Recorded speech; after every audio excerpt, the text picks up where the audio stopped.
Today we are going to be looking at making some decisions if we were to be moving out of our parents' home and getting a place of our own. Would we want to rent or would we want to buy? Okay, so you're ready to move to a new city and are trying to decide if you should rent or buy a place to live. We're going to decide which option would be better for you based on different situations. So, some words that we need to consider. Rent is money that you pay monthly to live somewhere, but you don't own the home. So you pay the money, but none of that is making you have any ownership in the place where you live. If you're buying, that means you're taking out a loan. You could pay in cash, but we're going to pretend none of us just have that money sitting around in a bank account and paying in cash. Okay, we could pay a monthly mortgage to eventually own the home. So that word mortgage is the money that you pay each month for the home loan. Now, there are different things that we would need to consider. If you were in class, we'd be going through as a class those different questions. But since you're just watching this on a video, we're going to jump right into the activity. So for this reason, for what we're doing here in this video, I'm just picking the location. If we were here in the classroom, I'd have you get on Zillow and pick a location and find homes that are comparable to rent or buy, places that you want to be. But we're going to say we're staying in Westfield and you're going to stay here for 5 years. You're just getting what we're going to consider maybe more of a starter home or a place that you're not necessarily staying in forever. So I looked up a 3-bedroom, 2-bath home, and the cost for us to buy that was $294,900. And the monthly mortgage on that would be $1,662. I just simply went by what Zillow told us. Obviously, there are other factors that come into play depending on your credit score and things like that, but we're not going to get into all of that today. So based on the information, the first thing we're going to do is we're going to write an equation to represent the amount of money you will spend on your mortgage in any given month. Okay, so if in January I'm spending $1,662, and then in February I'm spending $1,662, and then in March I'm spending $1,662, that is a linear function. Okay, and if it's per month, it's getting the variables. So we would say y equals 1,662 times x. So if we want to calculate how much money we'll spend on our mortgage after the length of time we have lived in that home, so if we would have been there for 5 years, now keep in mind we're paying that per month. So 5 years is really equivalent to 60 months. That's the important piece. We can then say y equals 1,662 times 60. So 1,662 times 60. So if we will have lived there for 5 years on our mortgage, just paying our mortgage, we would have spent $99,720. Okay. We're also going to write an equation that will represent the price of our home in any given year if the property is appreciating by 4% each year. So right now the housing market is a little bit crazy and home values are appreciating, especially in Westfield, which means just as time is passing, the value of that home is increasing. So we know appreciating would be exponential growth. We know our formula for exponential growth is y equals a times 1 plus r all to the x. So we can say y equals 294, our starting value, times 1.04 to the x, right? My percent is 4%. So I'm turning that into 0.04, and 1 plus 0.04 gives me 1.04 all to the x. So I want to calculate the price of my home that I purchased, for pretend, right? If I'm living there for 5 years. Now my percent is per year, so I don't want to go into months, I want to go into years. So I'm going to take this equation, just like we've been practicing, and I'm going to plug in 5 for my x because that's how long I'm planning to spend there. So I'm just going to use my calculator. Oops.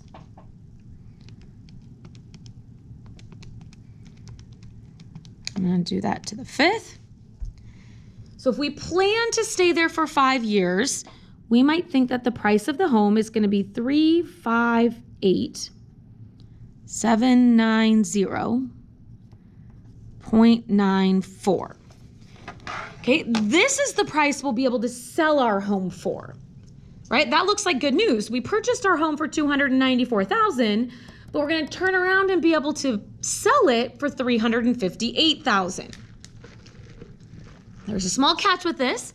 If we want to sell our home, we are going to need to pay a realtor. Okay, which means we need to pay the realtor 6% of the cost of our home. So we need to calculate, this is how much we're selling the house for right here. So we need to calculate how much we're going to pay our realtor if we sell it for $358,000. Okay, I'm not going to worry about the 94 cents because let's be real, those pennies aren't going to make a big difference when we're talking about $358,000. Okay, so if I want to calculate 6% of this, we have a couple ways that we can go about doing this, right? One way is we can multiply by the 0.06, if you remember. Or the other option is that we can set up a proportion. Right? If we want to set up a proportion, we know we're using the part over the whole equals the percent over 100. Well, the whole is 790.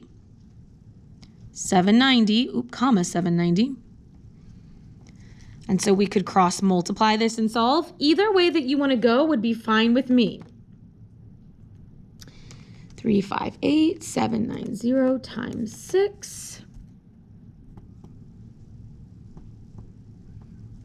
Right, and then we have to divide by 100.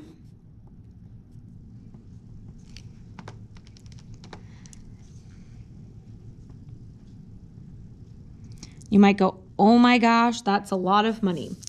Yep, that's a lot of money. So this is just right here, this $21,000 is the amount of money that you would need to pay the realtor. Okay, it's just the amount of money you would need to pay the realtor to sell your home for you. So here's what we know. Okay, we know that we can sell our home for $358,790.94. We know we're going to have to pay a realtor $21,527.40. Okay, now the last thing that we're going to do is we are also going to calculate how much we have left to pay on our loan. This is very complicated math that we call an amortization table. Okay, and you might think, well, I've paid $99,000, so shouldn't I only owe about $200? Unfortunately, when we take out a loan, we have to pay interest. And so this amortization table is going to tell us how much we have left to pay on our loan after 5 years have passed. So this is linked on Canvas, but I just went ahead and calculated it for this given situation. This is the amount. Okay, so we also have to pay $274,417.30. That's how much we still owe on the house when we're selling it. So now we're going to subtract this off. I'm going to take my $358,790.94. And I'm going to subtract off, because I don't pocket all of that $358,000 when I sell the home. I have to pay this much money to the realtor. So I'm going to subtract that off. And I also have to continue to pay this much to the bank.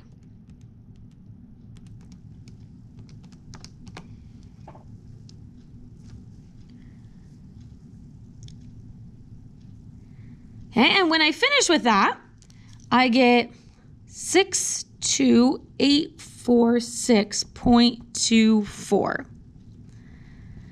And this tells me how much money I would profit from just living in that home for that amount of time.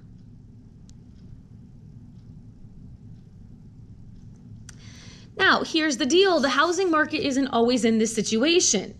So sometimes you're taking a risk, right? What happens if the home prices aren't appreciating, but they're depreciating? What happens if it's not appreciating this much? What happens if it's only appreciating 1%? Okay, what happens if we have larger interest rates? Those are all things that would affect whether or not we should buy or sell, or whether we should rent or buy. Okay, now I also found the location of another place. So I looked up what would it be if we were to rent a 3-bedroom, 2-bath, so a very similar property, and we were just to pay rent. Okay, so now we're going to write an equation to represent the amount of money we will spend on rent in any given month. So we already know that this is linear. We talked about that with our mortgage. So maybe we could write this as y equals 2050x.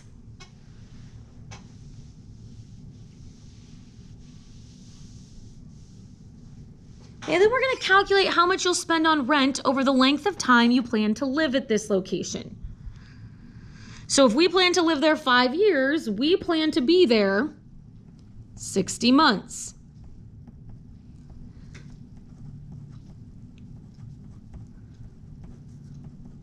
So if we do this, we will actually end up spending $123,000.